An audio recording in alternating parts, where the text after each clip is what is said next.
Good morning, good afternoon, good evening, and Happy New Year. Welcome to the Solutions for a Happy Life podcast. And if you were listening, did you catch what I did there? I'm sorry. Yes, we've rebranded the podcast for the last almost 5 years, 4 years. We have had this incredibly titillating title for this podcast, the MSMF Wealth Management Client Podcast. And I know that just really, really drives everyone absolutely giddy with excitement.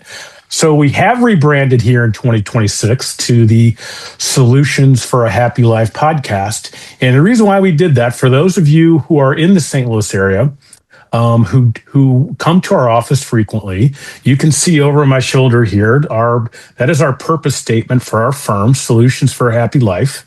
And really, what we wanted to do with the podcast is rebrand it to better reflect what we feel like we do for all of you.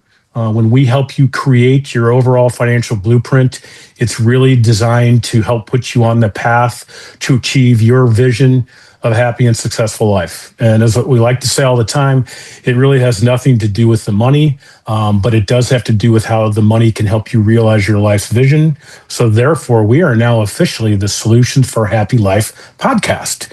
And I think, gentlemen, we figured out this is like episode 47 or 48, episode 1 with the rebrand, but all in, we're knocking on the door of 50. So, wow, let's kick off 2026. My man, Cody, how were your holidays? They were great. They were a blur, but they were good. A blur with all the little girls running around. Yeah, it was loud. Loud, and you probably had to come back to work to get some sleep. Yeah, this is kind of a time off almost. Yeah, being at work. Yep. Come to the office for some vacation time. And Kraig, 7 parties again this year for Christmas. Survived all 7. Oh, yeah. Do tell, sir. Do tell.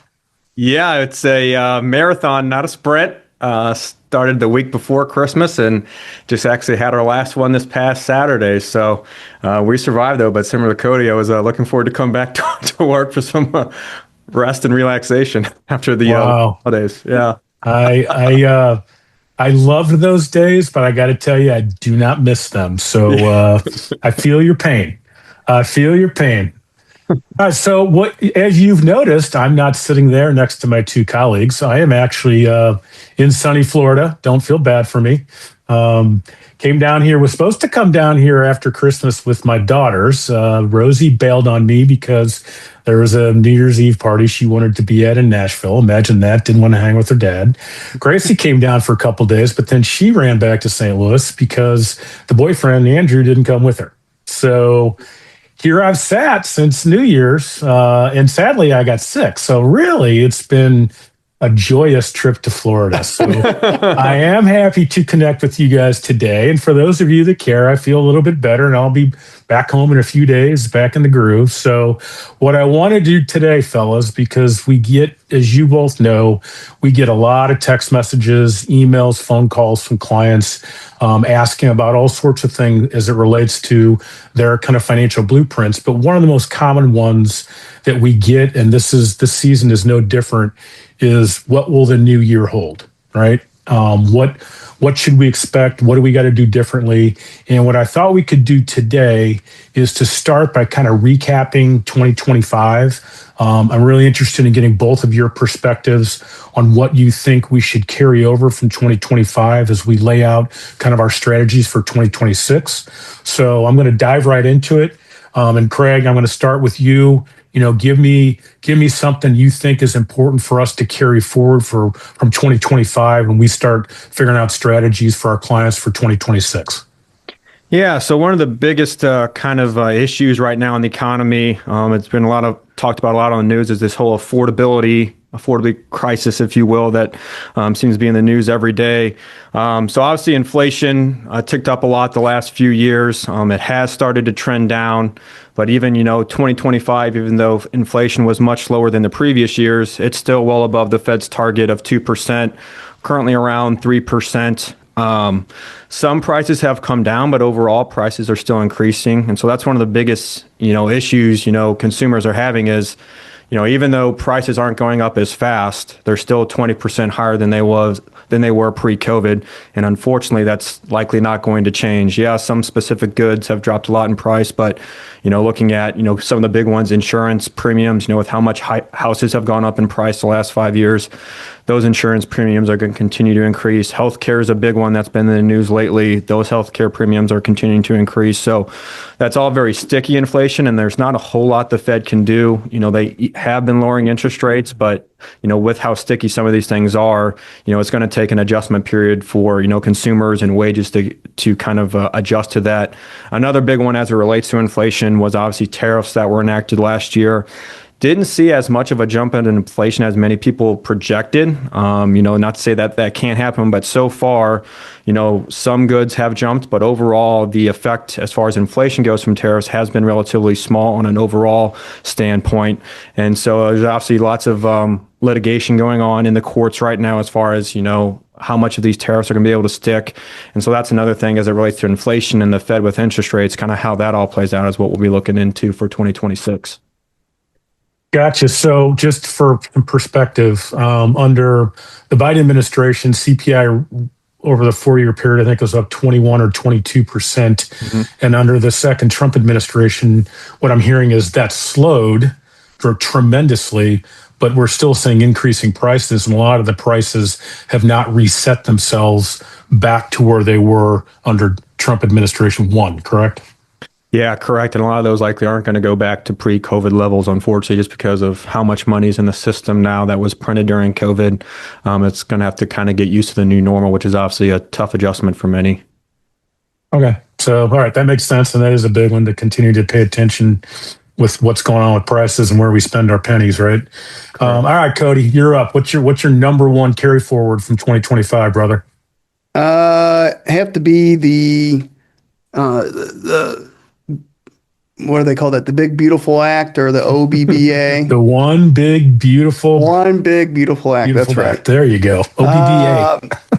And, so for you all that maybe not know or not aware, I think probably the biggest thing from that takeaway was the extension, well, not really extension, but a permanent cut in the federal tax rate. So they were supposed to sunset back in, I think, 2028, I believe. 2025, they're supposed to. Oh, they're okay. Yeah, so end of last year. This year. Yeah. Oh, I'm sorry. Yeah. Wow, I was way off. Yeah. So instead of having the sunset provision, which doesn't have to go through, Congress to put that in, now it's a permanent tax cut. So essentially, those are to remain until you get another vote from Congress to change those. So a little bit stickier, I guess you would say.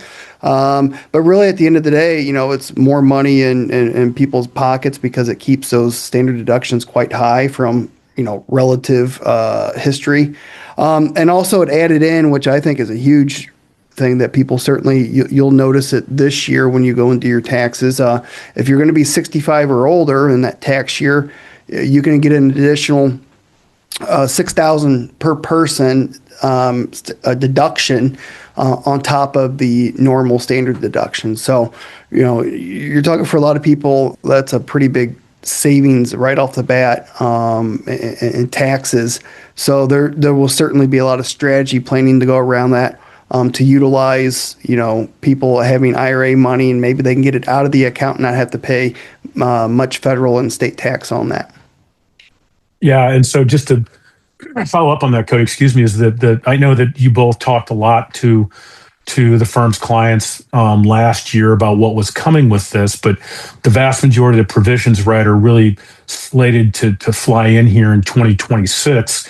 And I think what's also a misnomer, maybe you can speak to, I've heard a lot of really incorrect information because this particular tax bill covered a ginormous cross-section of Americans that will end up having a benefit from its provisions. I mean, to your point, it was originally just let's extend the Trump tax cuts from Trump 1 here and Trump 2, and a lot more ended up in that bill, and a lot of people are going to benefit from it, right? Oh, certainly. I mean, I think now that the standard deduction obviously goes up as an inflationary response too, so those go up each year along with that additional maybe up to $6,000. Now it does phase out depending on your income, but it just sets the way of either you're going to have a lower tax bill because most people do a standard deduction, they don't itemize, or it brings up lots of planning opportunities for maybe taking gains on after-tax accounts or doing conversions or whatever it might be.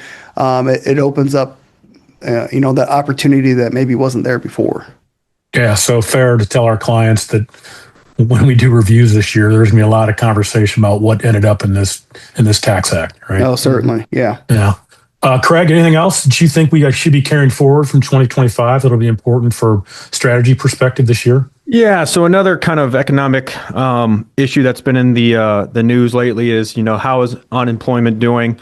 We're kind of in this weird no hire, no fire phase where, companies aren't going out and hiring a lot of people, but because of how hard it was for companies to hire people, during COVID, when there were far more openings than people available to work, they're also reluctant to fire people. So we haven't seen a huge uptick in the unemployment rate. At least yet it's ticked up a little bit, but overall unemployment is still well below the whole historical average, which is around 6%. But again, if you're looking for a job, it may be a bit harder to find one. I saw today the number of unemployed workers is now higher than the open jobs. The JOLTS info came out today. So, it's not a great labor market, but it's still not, recessionary levels at least yet. So that's something we'll be keeping an eye on.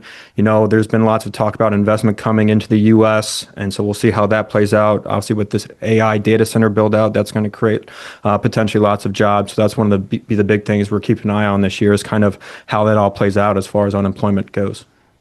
So something to keep an eye on. And wasn't the uptick was largely due to a lot of loss of government jobs? Correct. There was about 250,000, I believe that was this last report that came out today, loss in government jobs. That has been one of the biggest contributors to the unemployment rate the last year.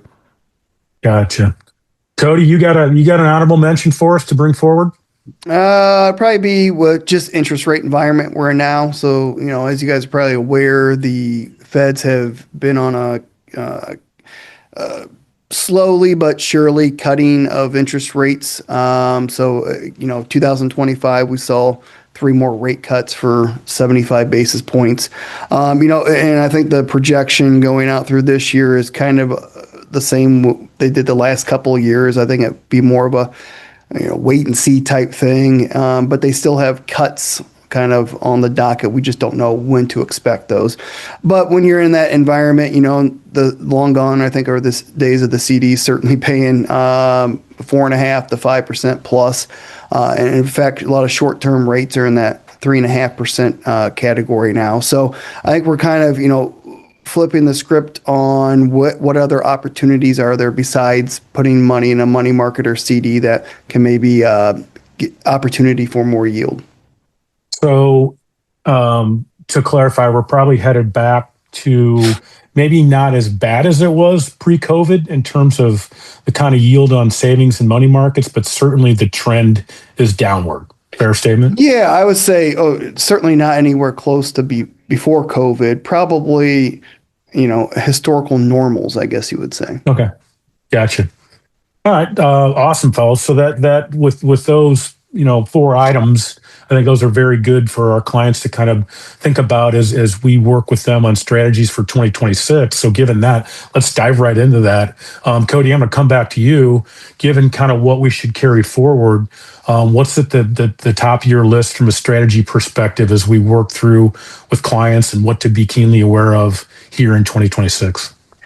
Yeah, I think healthcare is always a big item on people's list, and you want to get me on a rant, Cody? Keep going. It's not very hard in that subject here. I mean, just from if you're employed from a corporate level, if you don't know yet, but I mean, the insurance renewal parts for the healthcare were very high. I think they, on average, were 25 to 30%.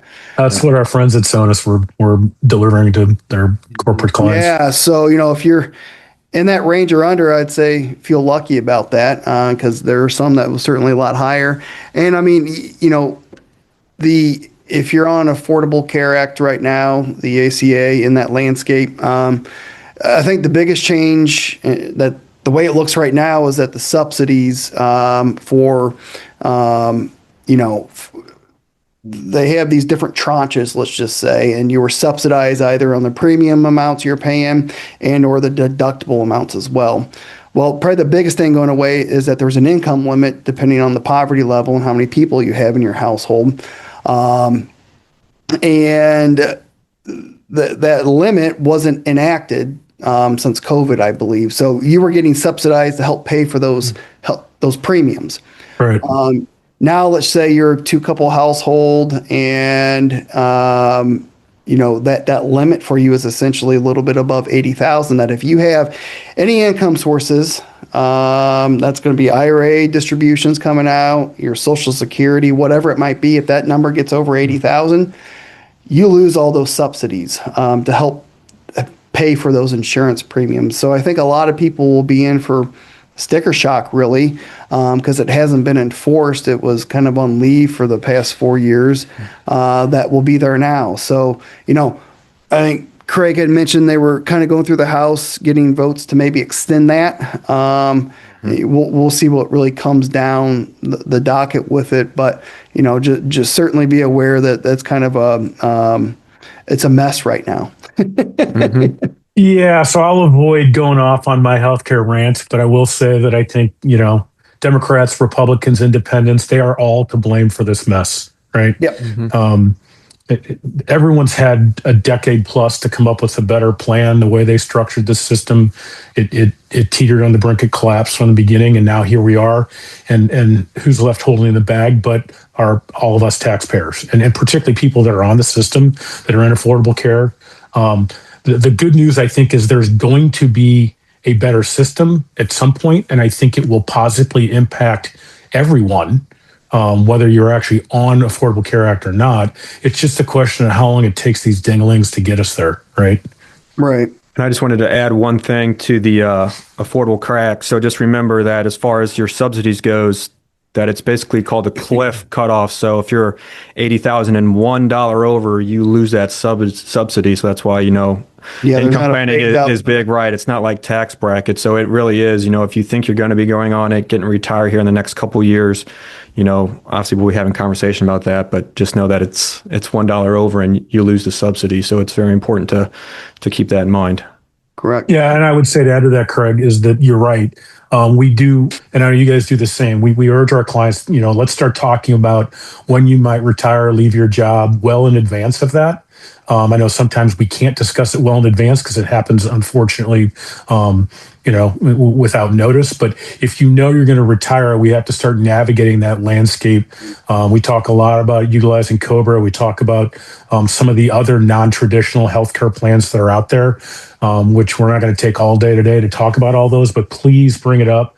We're happy to help you navigate it. And again, with our partners at Sonos, we have a pretty good pulse on what's going on with affordable care and where that's headed. So we can navigate potentially some temporary solutions. So just bring it up. Let's talk about it. But Cody's right. It will continue to be a hot button. And quite frankly, I think it's going to dominate the news, certainly for probably the first half of the year, if not longer. So, all right, Kraig, Cody just threw a giant one at us. What do you got from a strategy perspective? A little bit more positive note for this one. It's actually what Cody was talking a bit about earlier, some of the changes with the OBBA. So Cody touched on one big one, the standard or the senior deduction over 65. So I won't touch on that again, but that is a big one. A lot of clients will likely see larger than expected tax returns this year for that. Another one, it's kind of a weird wrinkle. Everything's got to be kind of complicated when it comes to these tax laws, is that they added a super catch-up contribution for anybody anybody between the ages of 60 to 63. I don't know why they chose those. Hey, that's me. You're the big winner there.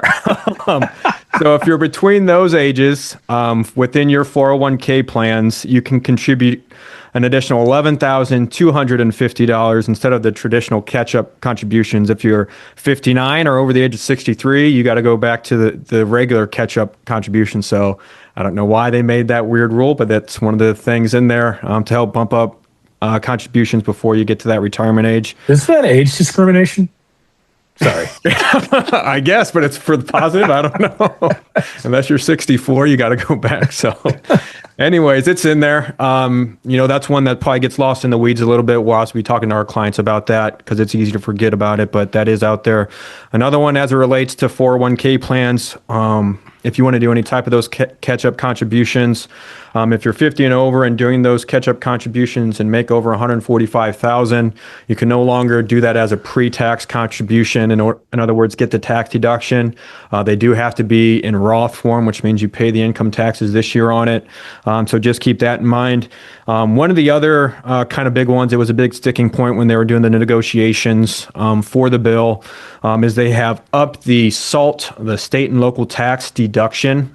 So before this year, when they first passed the tax cuts back in 2017, they made the cap for that at $10,000. With this new OBBBA bill, they increased that to $40,000. So, when it was at $10,000 for a lot of households, they still didn't have enough in deductions to overcome the large standard deduction.